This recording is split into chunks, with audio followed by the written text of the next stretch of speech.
keroog primature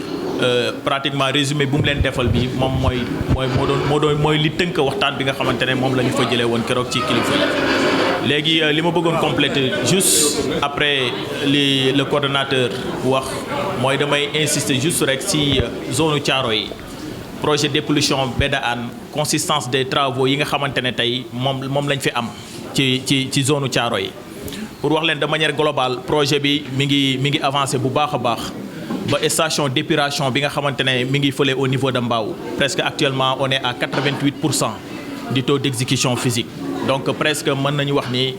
li ci ëpp nuru na léegi usine bi nga xamante ne moom moo war a traiter eaux industrielles ak eaux usées yi léegi mais li concerné Thiaroye yi ñaari tronçons yi nga xamante ne actuellement nii ñoo taxaw te foofu moom la population bi arrêté woon entreprise bi ci évolution bi mooy TR4 ak TR5 bu ñu waxee TR nag mooy tronçon TR4 bi li ñu prévoir woon mooy poser 2 kilomètres de réseau mooy diamètre bu mag bi donc actuellement posé nañu presque 1 kilomètre 400 yi donc foofu pratiquement boo xoolee 576 mètres kese moo ci des ci TR4 bi TR5 bi boobu tamit diamètre bu gën a mag la mooy DN 1000 millimètres mu nekk 1 mètre presque de diamètre donc boobu ñu ngi prévoir woon poser presque 1 kilomètre 200 te jot nañu poser actuellement nii 824 mètres linéaires donc foofu mi ñu dese juste 380 mètres linéaires yu ñu war a poser ñaari tronçon yu mag yi nag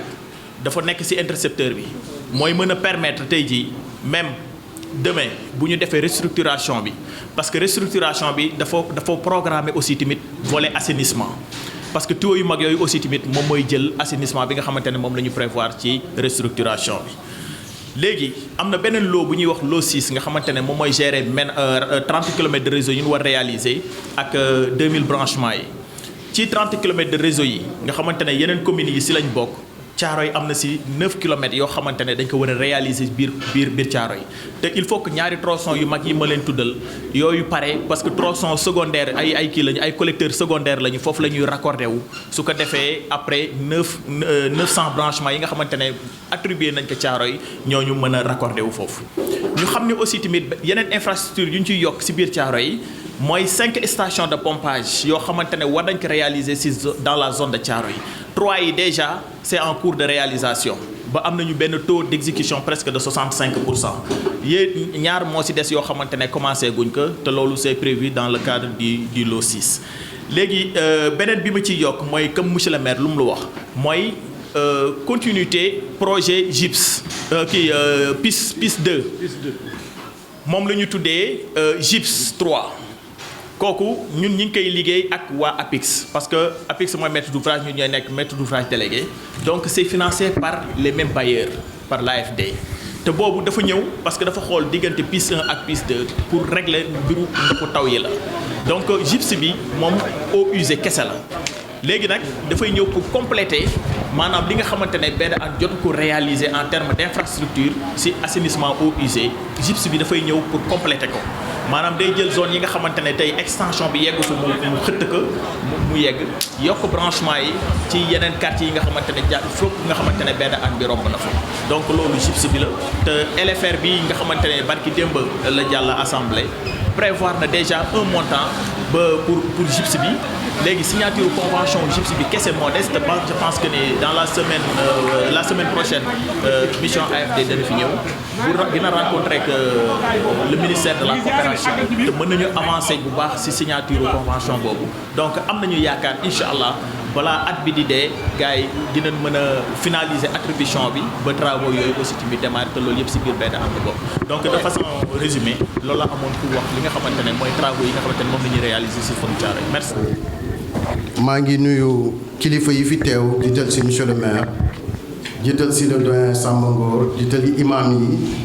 jiital ci notable yi nekk fii yëpp nuyu sama grand frère Maodo Ndiaye mon ami Assane Gueye di nuyu aussi waa ONAS yi fi teew monsieur le maire maa ngi lay gërëm di la sant lu bare bari ci invitation bi nga xam ni defal nga ma ko mu mën a ñëw teew fii ci jotaay bi damay wax rek lépp lu may wax fii sama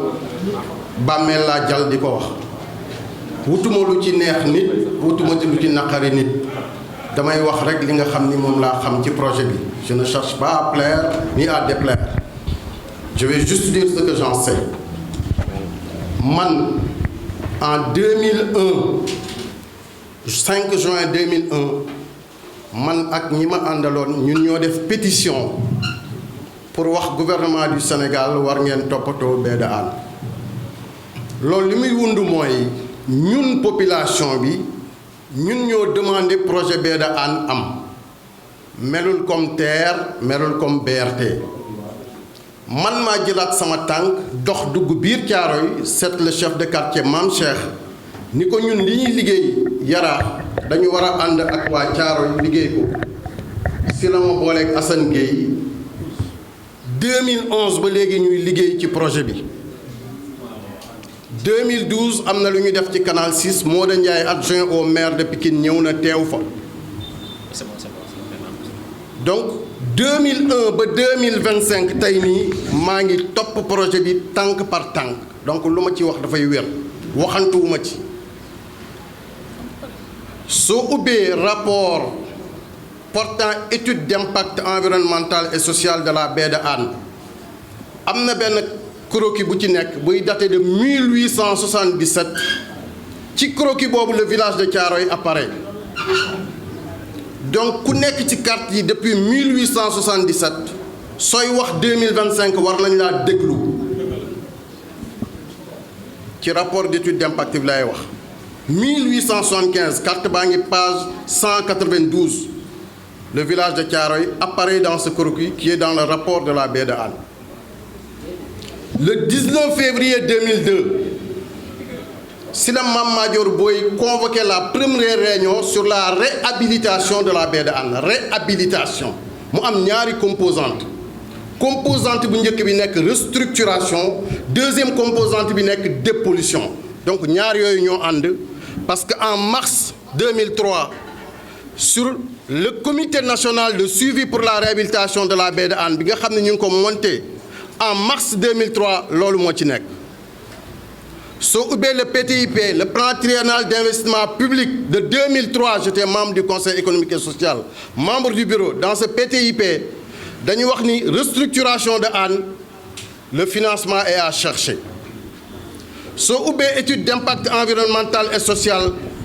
de la baie de Hann à la page 404 li ñuy wax fii ba taal pëna lépp mu ngi ci page boobu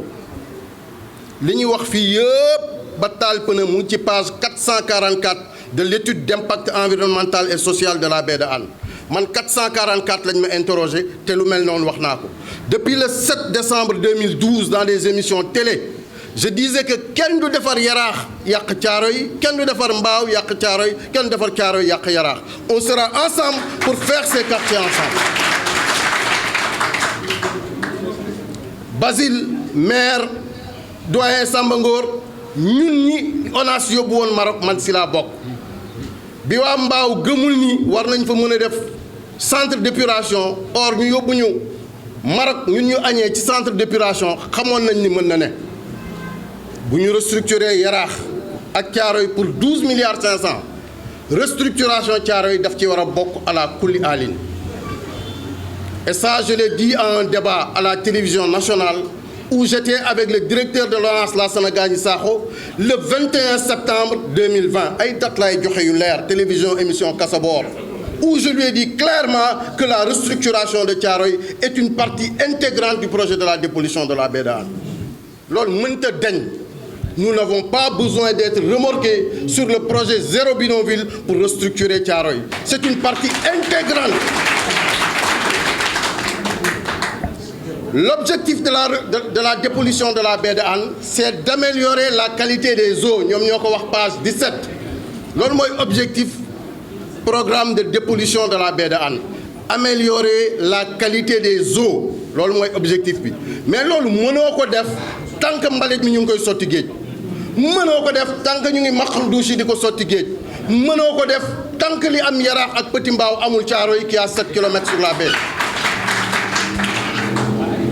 jotaay bu mel nii monsieur le maire jërëjëf de l'avoir convoqué merci aux gens de l'ONAS de répondre mais gis nga lu xew lu ne dafay am li qu'on appelle le cadre institutionnel. Le premier financement de la baie de Hann ñu ngi ko am en janvier 2010 Djibo Ka moo ko signé. Le 4 novembre 2010 par l'arrêté 95-68 il a été mis sur pied le comité de pilotage et le comité technique de la baie de Hann, et dans ce comité le maire devrait être. Il n'a jamais été convoqué depuis 2010 à maintenant. En mai 2021 on a mis en place le comité de suivi de la baie de Hann. Comité boobu bu doon réunion lii du am. Ce comité s'est réuni en une et une seule fois le 5 mai 2021 te foofu la ñu waroon daje ñun population bi di waxtaan ak waa ONAS ak état bi commission boobu benn yoon la mus a réunion. Donc sur le plan institutionnel la restructuration de la baie de Hann est dans le cadre logique du projet. Malheureusement nous autres populations parties prenantes nous ne sommes pas dans les instances de concertation et de pilotage du comité de la baie de Hann. C'est la première chose à rectifier. Or, l'article 4 de cet arrêté 95-68 dit qu'on peut adjoindre à ce comité toute personne physique ou morale dont les compétences permettent de faire avancer le projet. Mais ñun boolewuñu ci man est-ce que damay waxantuwuma li may wax ku mu naqari yaa fa dee. Je dis les choses telles quelles. Monsieur le maire, si le comité de suivi se réunissait lii Thiaroye di wax danañ ko wax on ne serait parti chercher de l'argent. Dégg nañ monsieur Niang li mu wax léegi nee na les études de la restructuration de Thiaroye dañ ko war a réactualiser. Est-ce que étude baie de Hann yi antérieure loolu waruñu ko réactualiser? Étude d'impact baie de Hann date de 2011. Le nouveau code de l'environnement, la loi 2023-15 du 3 août dit clairement que les études d'impact bu amee juróomi at dañ ko war a réactualiser. Étude baie de Hann 2011 la tàmbali. Ça fait fukki at ak nangam ces études dañoo xewi. Or dans ce rapport il est seulement question de l'émissaire du collecteur de 15 kilomètres, de la station d'épuration et de l'émissaire en mer. Ñett yooyu ñoo nekk ci étude bi. Mais ci étude bi dolli nañ ci le port autonome de Dakar amul benn étude. Noonu ñu dollee port autonome de Dakar mënoon nañ ci dollee la restructuration de Thiaroye. De 2010 à 2019, il était question de 33 milliards pour financer la baie de Hann. Aujourd'hui, boo duggee site Union européenne dañ lay wax le financement de la baie de Hann c'est 123 milliards donc yokk nañ ci 90 millions. Mais fu ñu yokkee 90 millions mais mën nañ financer restructuration Thiaroye.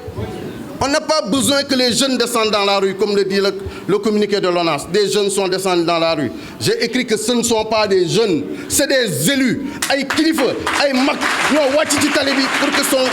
entendu. Xam nga dëkk bi dafa changé, notre pays a changé. Lorsqu'on a adopté la constitution modifiée, la loi 2016 du 5 avril 2016 portant modification de la Constitution dans ses articles 25.1, 25.2 et 25.3 loolu daf ñu jox sañ-sañ ñun population qu'on s'occupe de notre environnement et le code de l'environnement est venu renforcer ça avec plusieurs principes 5 principes yu bees. Donc ONAS yéen ñoo bokk dëkk da ngeen ñu war a déglu. Nous n'avons pas besoin d'allumer des pneus pour qu'on nous écoute. Li ñuy wax waxuñu luy yàq dañuy wax luy defar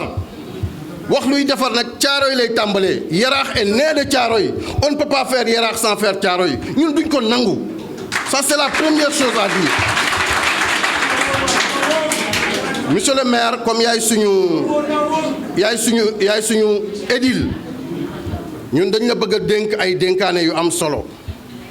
Dañu bëgg que le comité de suivi qui ne s'est réuni qu'une seule fois en 4 ans que ce comité de suivi se réunisse parce que moom mooy instance bu officielle bu gouverneur de Dakar di présider suñu amee lu ñu naqari fa lañ koy wax. Projet baie de Hann am na ay évolution il faut évolution yi ñu waxtaan si ak ñun. Projet baie de Hann boo ubbee rapport bi dañ lay wax c'est 5 communes c'est Hann Bel-Air c'est Dalifort Foirail c'est Thiaroye-sur-Mer c'est Diamaguène Sicap Mbao c'est Mbao. Mais tey dañ lay wax ni que le projet de la dépollution de la baie de Hann va impacter 500 000 personnes ñëpp dégg nañ ko mais ça c'était prévu pour 2036 c'était pas pour aujourd'hui c'était prévu pour 2036 fekk ñu redimensionner les études donc monsieur le maire dañu bëgg réunion régulière du comité de suivi ñun dañu bëgg intégrer le comité de pilotage de la baie de Hann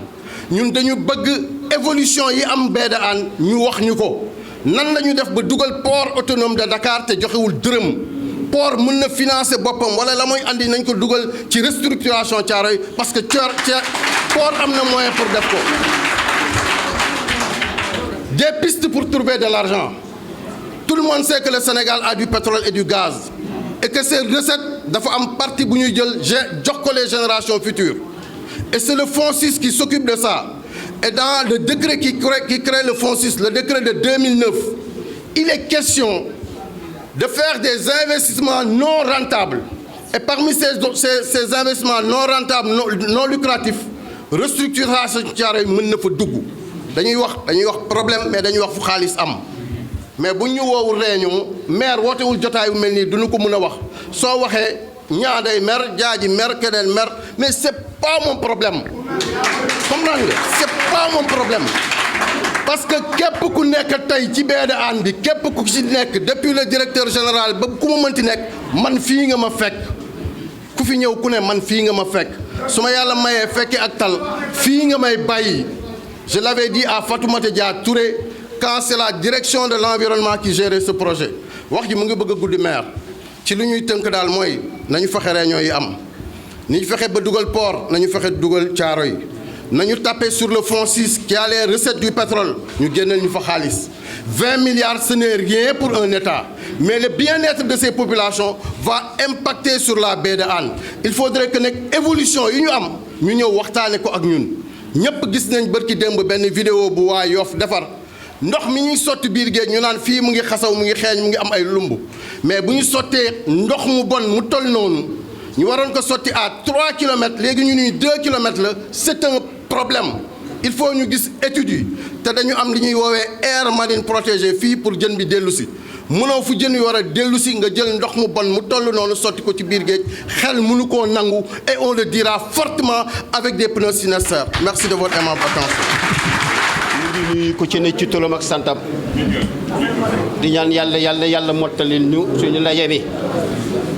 di remercier monsieur le maire mi nga xamante ni moo initié rencontre bi pour wax ñu moom lan la jëlee ci réunion primature bi monsieur le maire ñoo ngi laa sant di la gërëm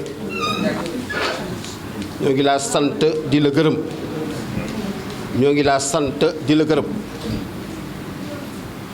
loolu lañ doon xaar ci yow boo représenté Thiaroye dem toogal ñu fa boo ñëwee nga wax ñu loo fa jële et je dis que c'est une première aussi c'est une première pour man boog du moins ñu sant la gërëm la projet bi nga porté yàlla ci kattanam def ba mu matérialiser wu ci sa magistère lañ la waxoon lañ lay waxaat bu dee ci langue politique bokkuñu ak yow langue politique waaye yow xam nga ne lépp loo xamante ni day doxal Thiaroye wala mu koy nasaxal bu fekkee ne lu koy doxal la ma gis ko oo naa la wax ceeg yow bu dee lu koy suuxali oo naa la wax ceeg yow loolu ma seedeel ka mbooloo mi maak monsieur le maire bokkuñu parti waaye déglu naa ko kon ñu ngi lay sant la gërëm maa ngi sant aussi kilifa yi fi teew muy kilifa yi dëkk bi muy suñu gan yi waa ONAS di defal nag mention spéciale suma xarit suma wóllëre muy Mbàkke Seck mii daaneel monsieur le maire Mbàkke mi nga invité tey invité woon naa ko 2014 ça fait 11 ans 2014 moom Mbàkke Seck mi dem naa ba jëli ko ba yàlla andi ko fii ci école franco-arabe moom Mbàkke Seck li mu wax ne maam Cheikh Diop ñu dajee ci nu mu tuddati case des tout-petits bi Assane bu ma juumul foofu lañ la tànne bañ ci waxee man ak moom dama ne ko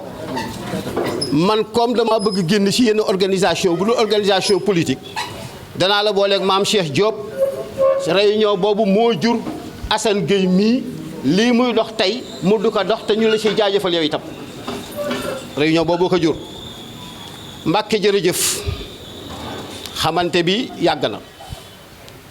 boo waxewul woon nii dana ma jaaxal parce que loolu laa xam ci yow defe naa 2000 ba ñu bokkee ci Idriss Seck ja ba tey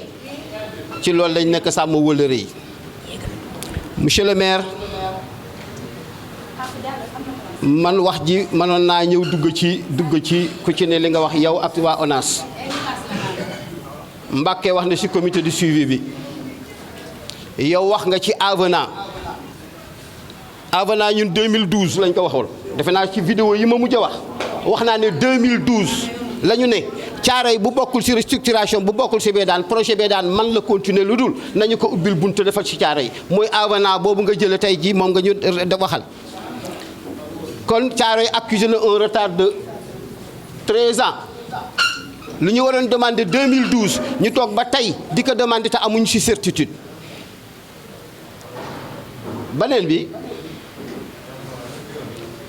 monsieur le maire études yi bu ñu ko naree réactualiser ça veut dire que ne ñun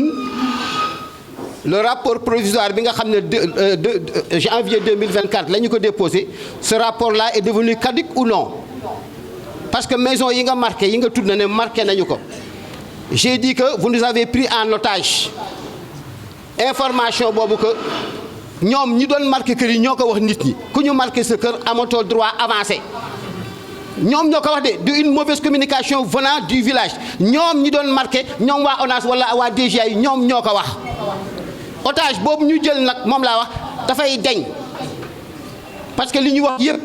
man la ma waxoon démb yéen waa ONAS toujours ku jël dama leen koy wax damay wax Caaroy moytu leen ñii dans le cadre du projet de la dépollution de la Badane dañuy jéem a nax askan wi ba jàllale seeni tiwo loolu rek ngeen di def loolu kese dégg ngeen ko li mu wax nee ne ñoom def nañ requête de financement AFD ma lay laaj yan garantie la Caaroy am parce que li ngeen jëlee fa la waxoo leen ñun lu tax yow ñu bàyyi leen que les travaux de la Bédane continuent du continuer loolu bu yeboo ñu xam fekk joxoo leen ñu des garanties sûres ne pensez même pas parce que le premier ministre recevoir ni non ñun ay garantie la ñu laaj et li ngeen wax fii du ngeen ñu nax de le projet de la dépollution de la Bédane c'est 300 et quelques mètres yi ngeen war a raccorder nangam ak nangam du am xaw ma fan ngeen koy jaarale du am parce que Mbàkke li mu wax dëgg la yéen da ngeen ñuy nax un comité de suivi boo xamante ni mosoo leen a daje yéen man ngeen yaakaar fii man ngeen wax bañ jox leen garantie yéen ngeen dem bu ëllëg ngeen ñu mbalee ça n'aura pas lieu aucun travail lu jëm ci raccordement yi ngeen wax du am ci dëkk bi yéen xale yi ñun waa dëkk bi nañu ko bañ ñun ñoo koy bañ parce que yéen dafa jot nag ngeen respecté Thiaroye-sur-Mer dafa jot ngeen respecté askan wi vous nous prenez pour des moyens carrés non nous ne sommes pas des moyens carrés nous sommes 10 000 fois plus sages et plus intelligents que vous dama wax ne bu yaboo xaw ma seen ministre moo mais attendez quand les manifestations ont eu lieu vous ONAS vous nous avez insulté par un communiqué chiffon da ngeen ñëw saaga yéen votre ministre addu en disant quoi Inch'Allah ñun Inch'Allah yooyu gëmuñu ko le directeur de l'urbanisme jël kaddu moom it le lendemain ne Caaroy il faut impérativement kenn mën la restructurer moo refrain boobu moom ngeen ñu andil kenn mënta restructurer kenn dépolluer Bédane sans restructuration de Caaroy moom la le directeur urbanisme am mais xam nga fan la daanee dafa ne ginnaaw bi loolu lépp amee Caaroy nag mu ne nag Caaroy nag du Sénégal waaw mu ne nag Caaroy du Sénégal waaye Bédane bi fii la jaar Caaroy dira non s'il y a des renseignements dans cette salle qu'ils les prennent pour avertissement Caaroy ne fléchira jamais Caaroy ne fléchira jamais vos travaux ne continueront pas tant que vous ne nous donnez pas des garanties sûres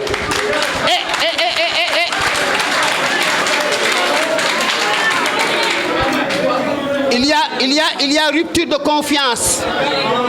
Il y a rupture de confiance entre vous et nous. Nous, le maire y compris maire bi si ñun la bokk, mais vous les institutions, il y a rupture de confiance. li ngeen ñu wax yëpp da ngeen ko teggi. bu fekkee da ngeen ñëw toog fii pensant que ne seen maître li ne yoo xam ne 380 xaw ma nangam di ngeen ko lii man day maa jël engagement ne j'invite tous les jeunes de cette localité à encore se mobiliser pour bloquer toute tentative de terminaison. du ngeen ko fi defee du ngeen ko fi defee fan laay daaneele yéen Macky Sall laa koy wax ñi demoon procès xale yi la gendarmerie a dit des contre-vérités. xale yi ñu jàppoon anu Ablaye Sow xale yi ñu jàppoon ñu ngi leen jàpp samedi ñu ngi leen jàppe ci raay bi boo demee mu nga taxawoon maa ngi ci salle bi xam nga lu leen ko aji wax est-ce que samedi boobu am na kenn taalul pënë. le dossier que le procureur a déposé sur la table du juge mooy que xale yi caare yi dañ doon taal ce qui est un mensonge éhonté. La gendarmerie a menti et à travers le procureur, ils ont dit des controverses. Au lieu de juger les jeunes qui ont été arrêtés le samedi, ils ont jugé l'événement du lundi qui a précédé samedi. loolu la ñu def loolu la ñuy foyee fi may daaneele yéen magi dëkk bi yow monsieur le maire ngeen ñu ñëw ñu ànd ak askan wi gis nga ñii fekk joxuñ ñuy garantie te ñoom li ñu fa ñoom ñaan ñëpp dara lu ci garantie parce que moom nee ne bu ñu defee requête de financement au niveau de l'AFD mën na ñoom aussi les financements peuvent ne pas être accordés et si c'est le cas mu génnaat beneen faneen Mbàkke dugal na ci mu ne financement de l'État ñu dugal ko fan ci 0 bidonville loolu doyul suñu xal ngir réactualiser études yi waa kon ñun bu ñu génnee fii ça veut dire que ne li ñu defoon lépp dara baaxu ci. Monsieur xawma à quel titre vous êtes là vous ceux de l'ONAS je vous interpelle pour vous dire dites à vos autorités que ce soit le ministre ou bien qui que ce soit Thiaroye ne laissera pas passer ne lâche les travaux d'achèvement de la Bédane bu ngeen ko dee def xam nga 14 ngeen jël Karok vous allez arrêter tout un village et nous dirons non gis nga Lat Dior na mu bañe woon raay bi jaar fi Thiaroye ni lay bañe Bédane bi jaar fi sans sa restructuration ça prenez-le pour de l'argent compté foofu lay daaneele monsieur le maire jërëjëf yàlla dolli sutura li ñu wax nii daal mooy ñun lépp loo xamante ni askanu Thiaroye moo ko soxla ñun askanu Thiaroye ni ñu taxaw am suñu fulla am suñu fayda nañu bañ ku ñuy fowe waxoon naa leen ne moytu leen ñett foofu laay daaneele dama daan wax ne moytu leen ñett depuis 2012 xam nga kan la ñu jëkk a moytu dama wax Thiaroye ne ñu jëkk a moytu le directeur de l'ONAS ñu ne ma lu tax ma leen moom day naxante ak ñun di baaxlu moom nga def léegi moom nga def yow ba ngeen fexe ba seeni tuyoo jàllo buñ paree ngeen dem seen yoon loolu moom ngeen waxal baneen bi ma ne leen moytu leen le ministre de l'urbanisme de l'assainissement moytu leen ko parce que moom it Mbacké wax na ko le projet est parti de 33 yéen nan ngeen may jël jóge 33 milliards ba 124 milliards ngeen dugal ci port ñun daal ñun ñooy lébu yu dof yooyu du ngeen dem xam nga lu tax yéen ONAS yéen le ministère yéen ñëpp da ngeen di jéem a nax Thiaroye mais ça passera plus baneen bi ki ma daan wax ñu moytu ko mooy monsieur le maire booba Ndiaga Niang moo fi nekk dañ ko waroon a moytu parce que gis nga avenant 2012 bi bu si taxawoon na mu sa waroon taxawee kon du ñu toog ba ñu naan noonu nañu indi un avenant au projet alors que ça devait être de yow nag monsieur le maire yow moom bu soobee suñu borom tant que tu vas t'inscrire dans la dynamique bi nga xam ne ñun askan wi moom la ñu bëgg sache que nous te soutiendrons jusqu'à ce que ce projet-là aboutisse. Si c'est une posture responsable parce que yu mel nii su amee ce qu'on a l'habitude de voir mooy que autorités yi dañuy daw population yi. Aujourd'hui, vous avez pris votre courage à deux mains, venir faire face à ces populations. Nous vous en sommes très très reconnaissants. Et je dis suñ leen waree wax dëgg dañ leen di wax dëgg mais man de je suis républicain je suis maire d'une structure qui est un démembrement de l'État. Nous devons préserver la force de l'État. Et préserver cette force de l'État, moi que li ñuy def ñu ànd ci ak structure État. Et je considère que l'ONAS est une structure de l'État. Ni DGIA n'est que structure de l'État. On peut évoluer dans la contradiction, mais quand il s'agit de s'asseoir autour d'une table, de discuter, d'avancer, nous sommes véritablement preneurs. Et aujourd'hui, au nom de tout Thiaroye, j'en appelle à la prise en charge des revendications de cette communauté, mais nous le voulons dans le cadre d'un dialogue avec les structures de l'État. Loolu mooy dëgg, loolu moo war a am te loolu mooy li nga xamante ni mooy nekk leneen du fi am. Et ça, il faut que ce soit clair. Maintenant, je n'ai pas de décision à prendre. Je porte la voix d'une population et je porterai dignement cette voix-là. C'est pourquoi, déglu nañ ñëpp li ñu wax ku ci nekk nangul nañ la ca dëgg ku ci nekk nangul nañ la sa vérité. Am na loo xamante ni ñun ñëpp ci intervention 15 interventions on est unanime. Am na yoo xamante ni peut-être que les positions yi waroon na mais objectif bi benn la. Ce que je vais faire, parce que encore une fois c'est pas moi qui décide, je vais faire une proposition de résolution. Ma liiral leen ko ngeen contrôler ndax li ñu bind ci résolution bi méngoo na ak li réunion bi wax. Bu méngoowul ak réunion bi ñu bañ ko adopté, bu méngoo ak li réunion bi wax ñu adopté ko jébbal ko autorité yi nga xamante ni ñun ñoom lañ toogaloon. Li ci des may proposer résolution bi suñu ko adopté ñu mettre en place benn comité de suivi et ce comité de suivi dafay fekk entité yi fi nekkoon ak les personnes ressources, parce que je vois dans cette salle et hors de cette salle des personnes ressources ak identité remarquable ñoo xam ne Thiaroye soxla na leen ci combat bi. Ñu rencontré wu réunion def li nga xamante ni moom mooy suivi cette résolution. Donc je vais y aller. Objet, résolution de l'Assemblée générale d'information tenue à Thiaroye-sur-Mer à la suite de la rencontre convoquée par le Premier ministre sur la restructuration de la commune de Thiaroye-sur-Mer dans le cadre du projet de dépollution de la baie de Hann. Réunis en Assemblée générale d'information ce 7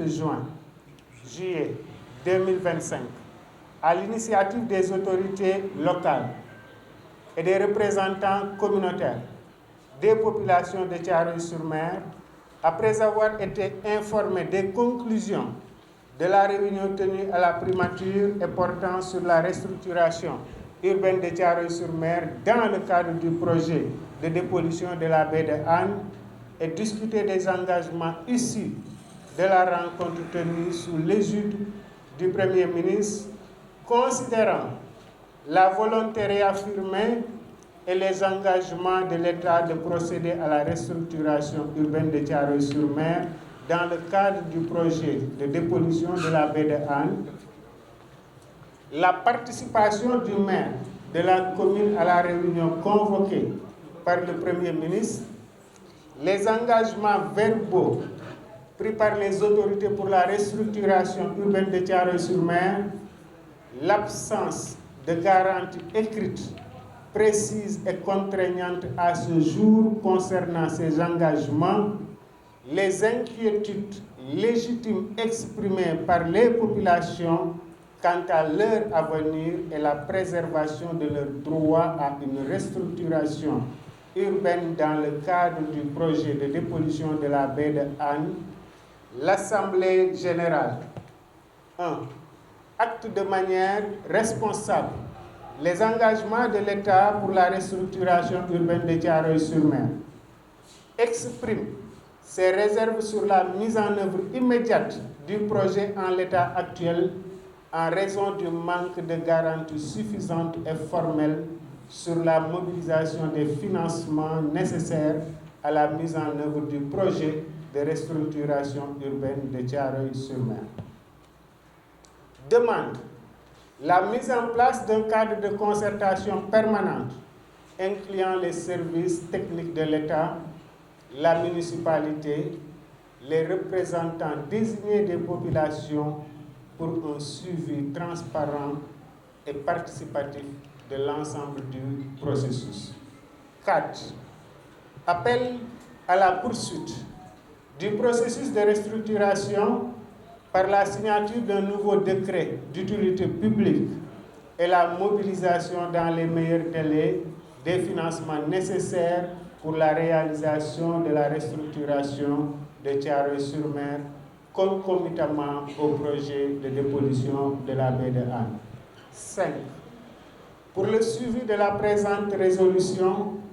met en place un comité local de suivi constitué des représentants de la municipalité, de l'association des frères, du conseil des notables, de la coordination des acteurs, du collectif des jeunes, des GIE, des personnes ressources et identités remarquables, CF, la liste.